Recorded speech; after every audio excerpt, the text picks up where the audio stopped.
C'est quoi le postmodernisme? Il n'y a pas de définition parfaitement claire et consensuelle de ce qu'est le postmodernisme. Ce qui est assez drôle en fait, c'est que pour ceux qui en font un relativisme, le postmodernisme paraît presque auto-référentiel. Sa définition est relative à celui qui le définit. Un opposant au relativisme imputé au postmoderne dira que le postmodernisme est un courant de penseurs qui s'oppose à la raison et au progrès hérité des Lumières. Des marxistes ou des anarchistes écriront que le postmodernisme est une impasse théorique et politique. Et d'autres diront que le postmodernisme n'existe tout simplement pas, que c'est juste un courant architectural. On a donc à la fois pour définir le postmodernisme un problème de sens, de définition, et a fortiori un problème d'extension ou de dénotation de la définition, c'est-à-dire de ce qui peut être rattaché sous cette définition, des choses concrètes auxquelles la définition fait référence, des auteurs, des artistes, etc. Essayons tout de même d'y voir un petit peu plus clair dans ce numéro un peu spécial et un peu plus long que d'habitude de Capsule. Je précise évidemment d'avance que ça va être un peu rapide et un peu dense aussi. Allez, pour cette esquisse de réponse, on y va.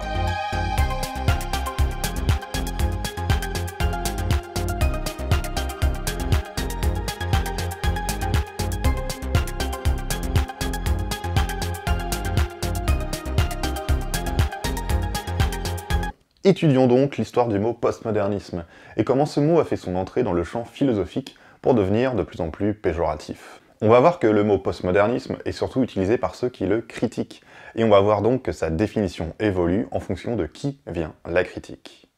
En cela, et toute chose égale par ailleurs, le mot postmodernisme peut faire penser au mot néolibéralisme, qui ne renvoie pas non plus à un courant de pensée précis, mais qui mêle plusieurs exceptions qui réfèrent tant à des penseurs qu'à une époque ou des pratiques politiques. En disant tout cela, on se rend compte qu'il est difficile de parler du postmodernisme de manière positive, c'est-à-dire en le définissant comme un courant de penseurs défendant des thèses philosophiques parfaitement identifiables.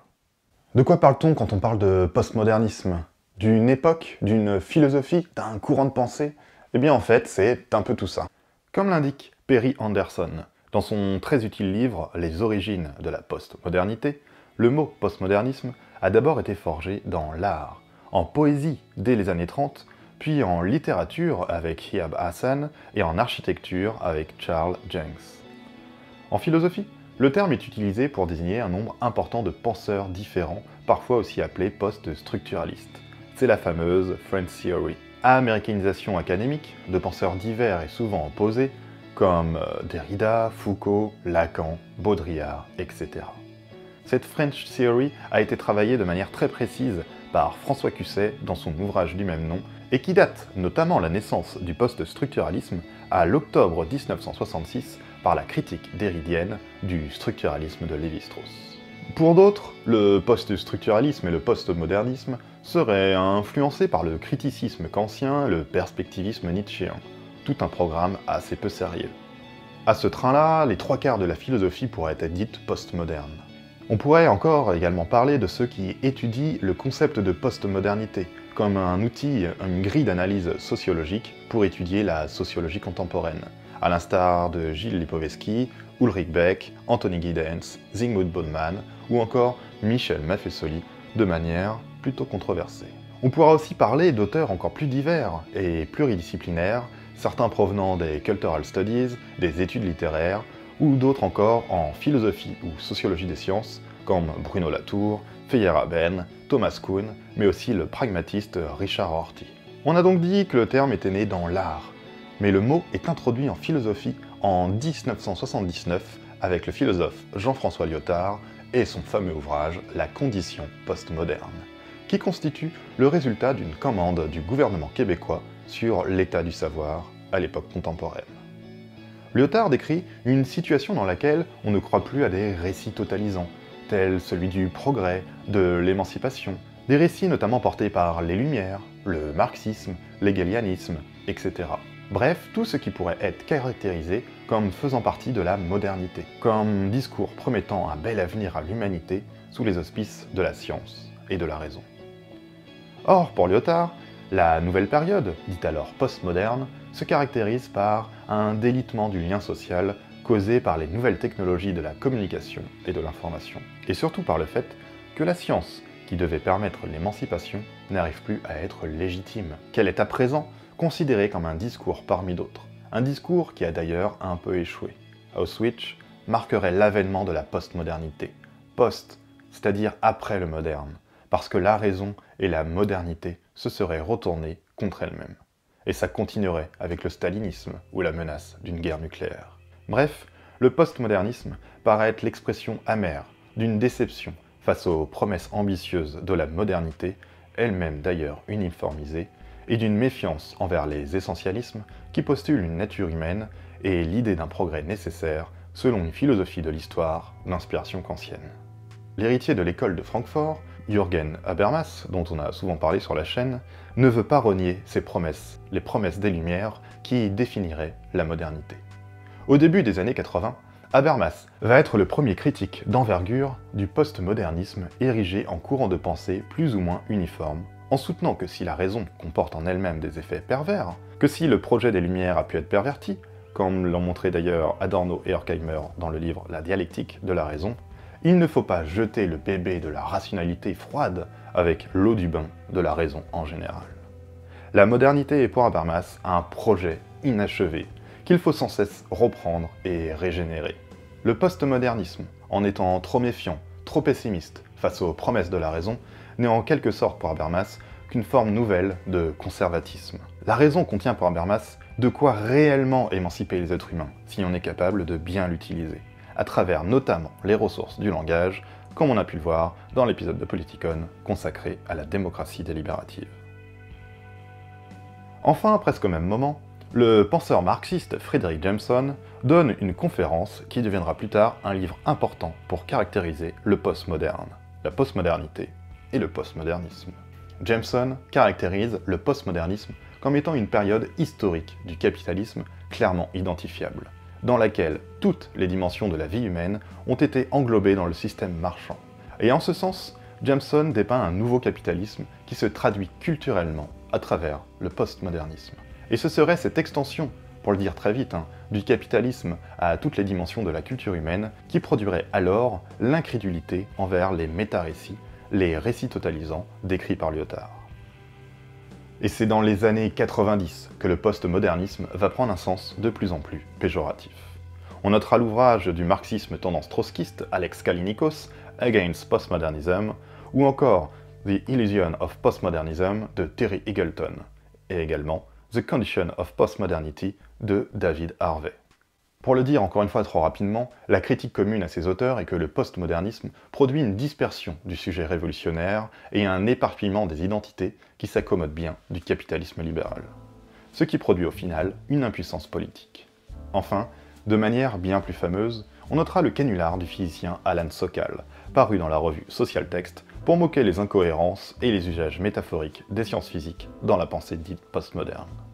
Suivra, on le sait, l'ouvrage écrit avec Jean Bricmont, Imposture intellectuelle, qui deviendra en quelque sorte l'ouvrage de référence pour critiquer le postmodernisme, et parfois de manière très pertinente, notamment pour décrire le jargon et l'usage absurde des sciences physiques et des mathématiques par certains philosophes et psychanalystes représentants d'une version du postmodernisme que les auteurs caractérisent eux-mêmes comme étant radicale.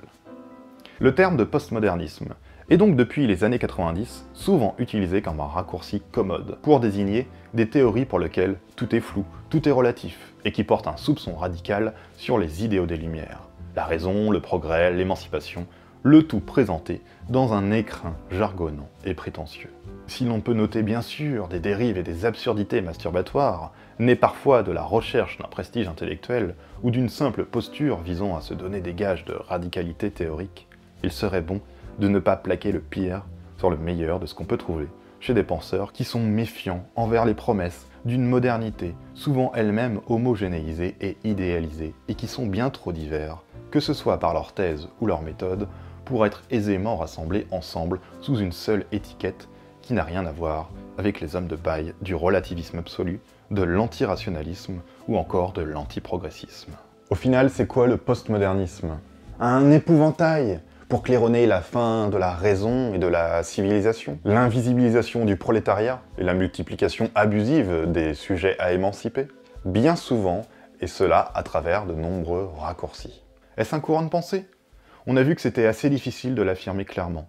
En tout cas, sans passer par sa réception et sa traduction américaine et la création d'un corpus d'auteurs français dont on assume parfois de mal les comprendre et qu'on utilise pour leur fécondité intellectuelle. Ou alors déplacer le critère pour intégrer tel ou tel auteur, et puis quels critères adopter. Le dit postmodernisme n'ayant certainement pas, par exemple, le monopole du constructivisme ou du soupçon porté sur l'universalisme ou l'essentialisme. En ce sens, on pourrait presque plaider pour abandonner l'utilisation du terme en tant qu'il désignerait une doctrine philosophique aussi claire que, par exemple, l'existentialisme ou encore l'utilitarisme. Mais en quoi ce terme pourrait être en fait utile? Est-ce qu'il réfère vraiment à quelque chose? On pourrait dire, pour synthétiser et sans vraiment conclure, que le postmodernisme exprime un soupçon envers une vision totalisante, que l'on pourrait faire de notre époque, et envers les promesses un peu trop reluisantes de la modernité, libérale ou marxiste, et de la métaphysique dualiste qui la fondent toujours un peu.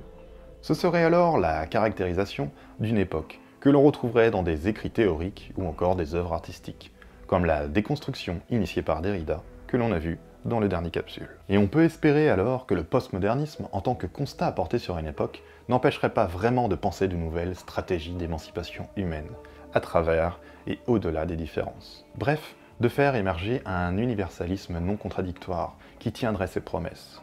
Cette quête de l'universalisme concret est d'ailleurs un programme de recherche et d'émancipation que l'on retrouve chez des auteurs estampillés postmodernes comme Judith Butler ou Slavoj Žižek. Un postmodernisme positivement défini et débarrassé de ses dérives textuelles et jargonnantes pourrait être compris comme un moyen de montrer au modernisme ses contradictions et de tenter de les résoudre. Un moyen de produire un universel tant promis. Le postmodernisme, ça pourrait être en fait au final que du modernisme, non? N'hésitez pas à aller jeter un coup d'œil dans la bibliographie, les sources sont nombreuses, sont contradictoires, et pour essayer de trouver quelque chose de consensuel, c'est difficile pour recouper des informations, des thèses qu'on pourrait dire, voilà, qui pourraient faire consensus pour définir ce qu'est le postmodernisme. Eh bien, c'est pas évident, et j'espère que j'ai réussi à proposer quelque chose d'assez clair et d'assez synthétique. On se revoit la prochaine fois pour un épisode de Politicon. En attendant, comme d'habitude, toujours pareil, mais c'est important, portez-vous bien, et à la prochaine.